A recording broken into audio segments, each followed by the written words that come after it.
Olá pessoal, sejam novamente bem-vindos ao TVC Channel News.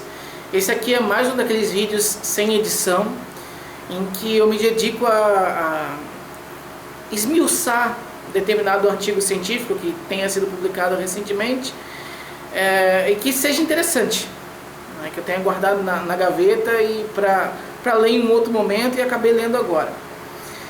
Nesse vídeo especificamente eu vou contar com uma participação especial, né, do Mac. O Mac é o meu porquinho da Índia, né?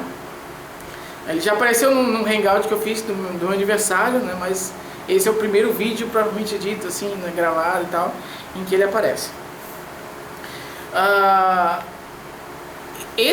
O tema do vídeo de hoje, né, vai ser baseado nesse artigo. Ele nem é um artigo muito antigo, né?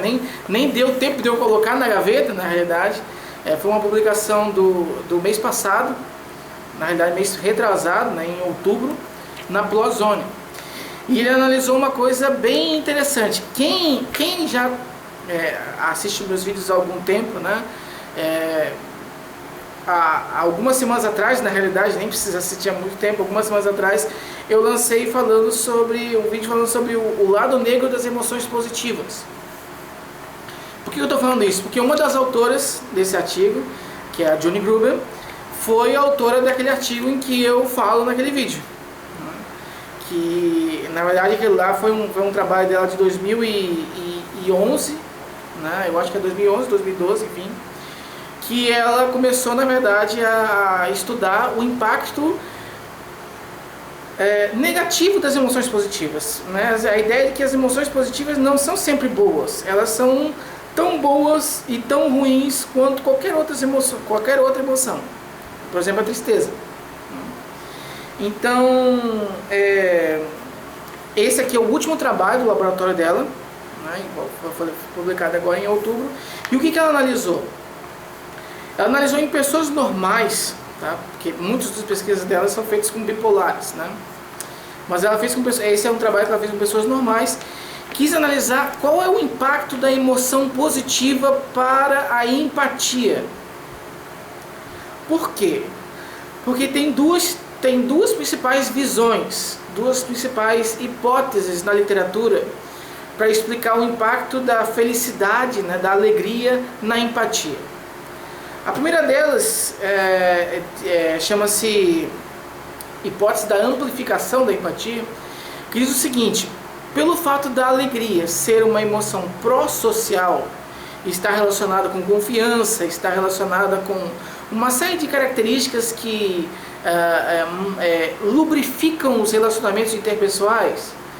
Então, esse tipo de hipótese preconiza que as pessoas ficariam mais empáticas, ou seja, se colocariam mais no lugar dos outros quando elas estão mais contentes, mais felizes, ou seja, movidas por uma emoção positiva.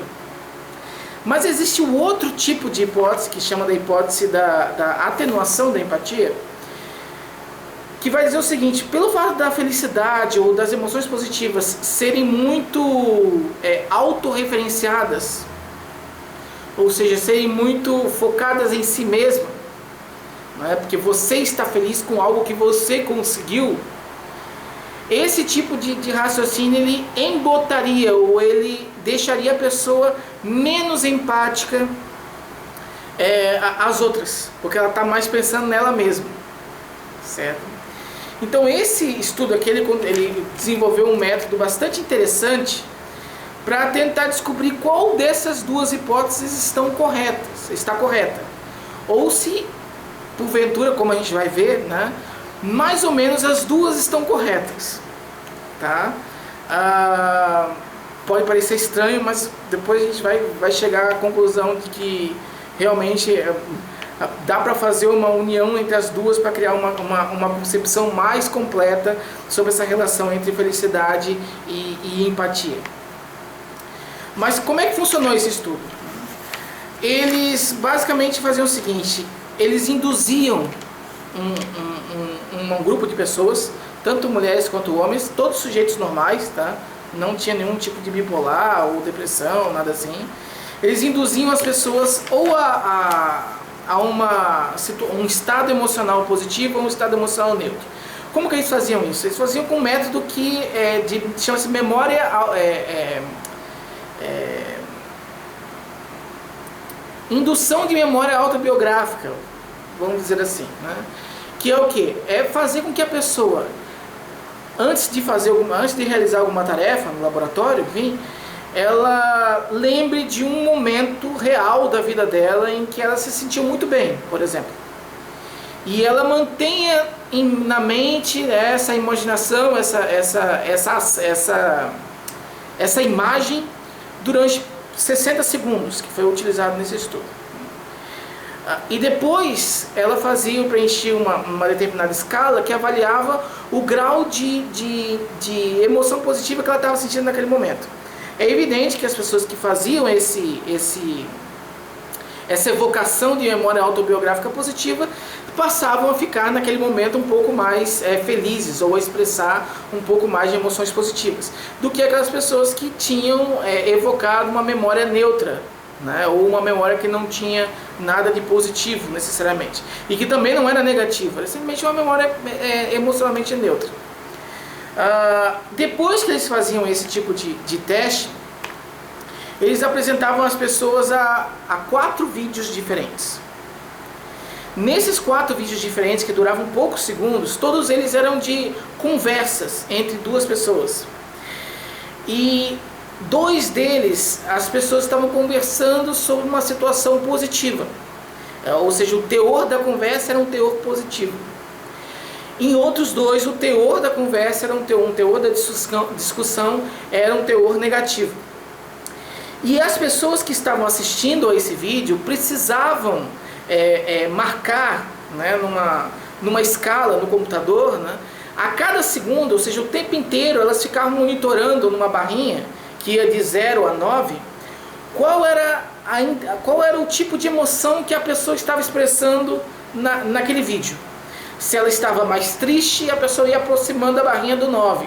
Se a partir do momento que ela ficava um pouco mais feliz, ela ia aproximando mais triste ia aproximando do 0, mais feliz ia aproximando do 9, ia fazendo durante todo o vídeo, né, o tempo inteiro, ia calibrando o teor emocional daquele vídeo, que ela pensava, né? Então eles compararam essa avaliação que o sujeito fazia do vídeo com a avaliação que a própria pessoa que fez o vídeo fez dela mesma. Ou seja, a pessoa que fez o vídeo, ela também participou desse mesmo processo, e ela ia dizendo, nesse momento que eu estava falando isso aqui, eu estava tanto por cento feliz, tanto por cento feliz, tanto por cento triste, tanto por cento, e ela também fez. Eles queriam saber se as pessoas que respondiam sob o efeito da emoção positiva tinham uma maior acurácia empática. Ou seja, ela acertava mais. A avaliação que ela fez do vídeo batia com mais frequência com a avaliação que o próprio ator que participou do vídeo fez. Certo? Porque daí isso permitia saber quanto que de fato ela estava acertando na empatia, no processo empático. Quanto que de fato ela estava considerando de forma correta a emoção que a pessoa estava expressando naquele vídeo. Ok? Num outro momento, logo depois que ela assistia cada um desses vídeos, era perguntado para ela o quanto você se colocou no lugar da pessoa que estava no vídeo.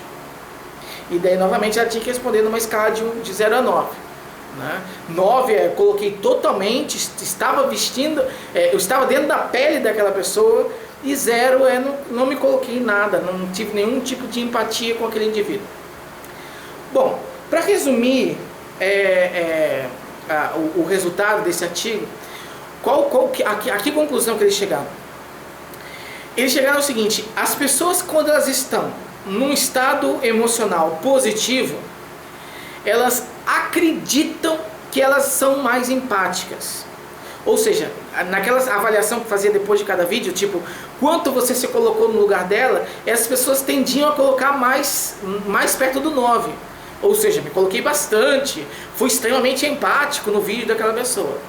Só que quando eles comparavam a acurácia, ou o nível de acerto emocional da avaliação dela, esse nível era bem pequeno, tá?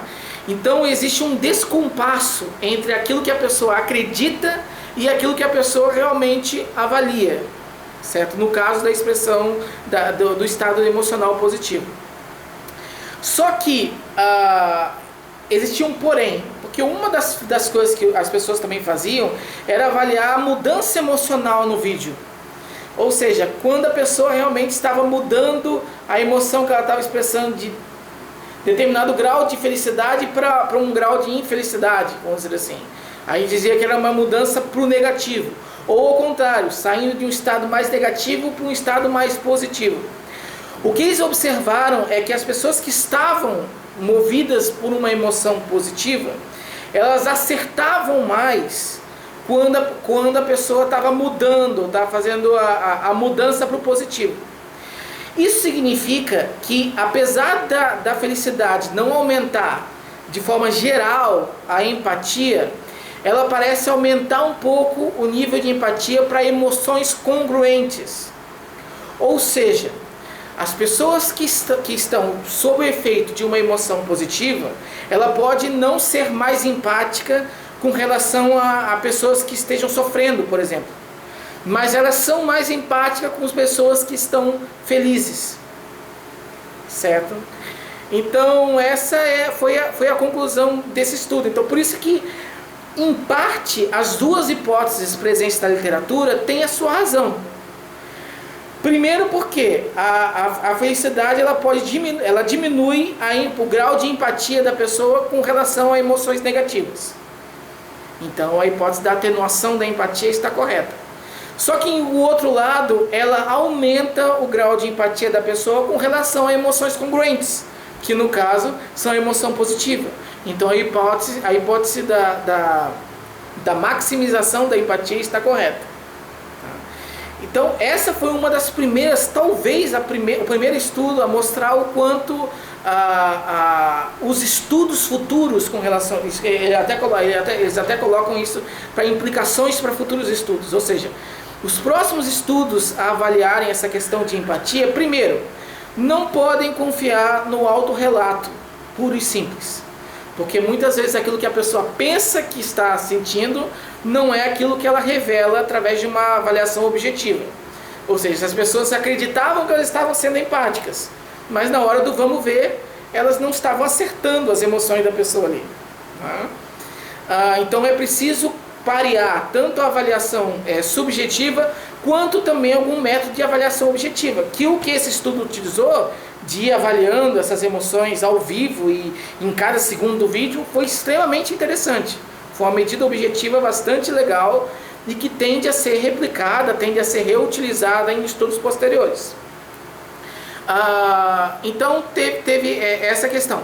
Além disso, né, essas futuras pesquisas também a partir de agora com relação à empatia tem que levar em conta o estado emocional da pessoa, para saber se aquela pessoa está desempenhando está tendo um desempenho bom naquela tarefa, porque na realidade o estímulo que está sendo utilizado é congruente com a emoção que ela está. Porque quando é congruente, a pessoa seria mais empática. Então isso poderia enviesar os resultados. Pode ser que ela não esteja sendo totalmente empática, ou não esteja aumentando de fato a empatia como um todo, mas uma empatia dependente de contexto emocional. Então por isso que esse foi um estudo realmente pioneiro, né? Muito interessante o método que foi utilizado, os resultados a que ele chegou, e que vai realmente ter uma implicação direta para as novas investigações nessa área, e que por isso eu quis fazer um vídeo sobre esse tema, né? Então o título dele, né, é justamente isso, né? Não tão bom quanto você pensa. E isso faz a gente refletir sobre várias coisas. Então, de fato, sobre determinados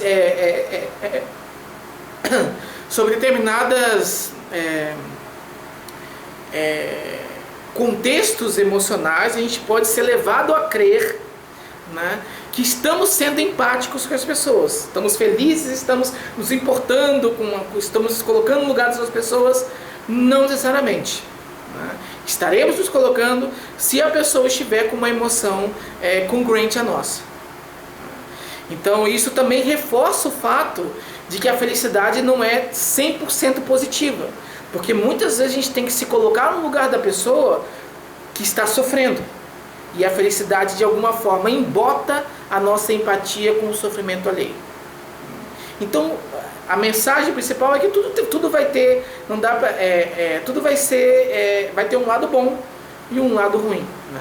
O importante, por isso que a gente fala para nível de saúde mental, de qualidade de vida e tal, a gente fala no manejo adequado das emoções, de todas as emoções.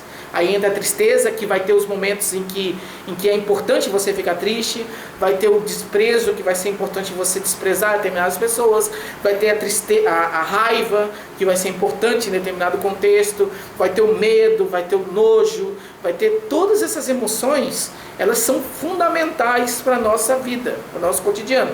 Só que elas têm que ser expressas em determinado contexto, com uma determinada intensidade, uma determinada forma, né? Que foi a mensagem daquele meu vídeo, o lado negro das emoções positivas, que por sinal eu sugiro que quem ainda não assistiu, assista, porque daí você vai entender até melhor esse vídeo aqui. Então é isso, o importante é você manejar essas emoções, de não querer a todo custo ser feliz ou ficar feliz, porque se você quiser ficar feliz o tempo inteiro, você também vai ter consequências negativas, ok? Com esse embotamento da empatia em determinados contextos e outras coisas que eu comento naquele meu outro vídeo. Então era isso, gente. Muito obrigado pela atenção novamente. Até o próximo vídeo. E lembrando que o vídeo anterior, né, que foi em resposta ao Pirula, rendeu algumas polêmicas e tal. E eu vou realmente afunilar, eu vou especificar a questão do efeito da mídia aliás, do não efeito da mídia para o padrão de beleza, né? Demonstrando aí mais os artigos propriamente ditos, porque lá na referência daquele outro vídeo eu citei vários, né? Mas não citei tanto ainda a cultura de ir atrás das fontes, apesar de que o tema desse meu canal justamente, eu sempre cito as fontes, e eu vou colocar aqui nesse aqui também, porque você não precisa acreditar em nada que eu estou falando. Eu não quero que você acredite em nada do que eu estou falando. Eu quero que você utilize esse vídeo com uma ponte para você ir atrás das informações corretas. Então, lá naquele vídeo anterior, estão todas as referências. Se vocês quiserem analisar mais especificamente essa questão da mídia, vejam os trabalhos do Christopher Ferguson, que estão lá. Então, sempre quando for Ferguson e algum outro autor, você pega que, com base ele é o principal autor que vai falar sobre a não existência ou o impacto insignificante da mídia para o padrão de beleza e para o desconforto com o próprio corpo. Estou dizendo isso por causa de quê? Porque isso não é uma percepção individual, não é uma opinião minha. Não estou dizendo que eu acho que a mídia não tem efeito, não exerce efeito. Isso é uma conclusão com base em uma referência, uma quantidade bastante grande de artigos, tá? E artigos recentes e artigos de meta-análise que são fundamentais para o avanço da ciência, enfim. Então, não é uma questão assim de eu concordo ou eu não concordo com isso que você está falando, né? É uma questão de conclusão com base em evidência. Para você discordar, na realidade, é importante que você esteja munido com outras evidências, com outros trabalhos científicos para colocar em dúvida aquela questão levantada. Porque a ciência trabalha sempre nesse tipo de discussão. Não é simplesmente, eu acordei, eu não concordo, ou eu conheço não sei quantas pessoas que não foram e daí por isso... Isso não é um argumento válido para a discussão científica. Então, se vocês tiverem artigos que coloquem o contrário, né, tragam e a gente vai discutir com base nesses artigos. Mas, novamente, como deu essa confusão, eu vou fazer um outro vídeo em breve, pretendo fazer ainda nesse ano. Gente, o ano está acabando já, né? Nossa, por exemplo. Mas vou fazer ainda nesse ano um vídeo falando sobre isso. E daí eu vou colocar na tela, quem já conhece o meu canal aqui sabe que em vários vídeos eu falo isso. Enquanto eu estou falando, o trabalho vai sendo colocado na tela para você saber a fonte específica daquela informação que eu estou falando naquele momento. Ok? Então era isso, gente. Muito obrigado realmente pela presença. Conto com o retorno de vocês em breve. E até o próximo vídeo aqui no TVC Channel News. Comigo e com o Mac, né? Que ele vai começar a fazer algumas aparições aqui, né? Que tem gente com cachorro, tem gente com gato, mas eu não conheço ainda nenhum vlog com um porquinho da Índia, né? Vamos ver como é que isso funciona, tá bom? Então realmente, gente, muito obrigado e até o próximo vídeo aqui no TVC Channel News. Valeu!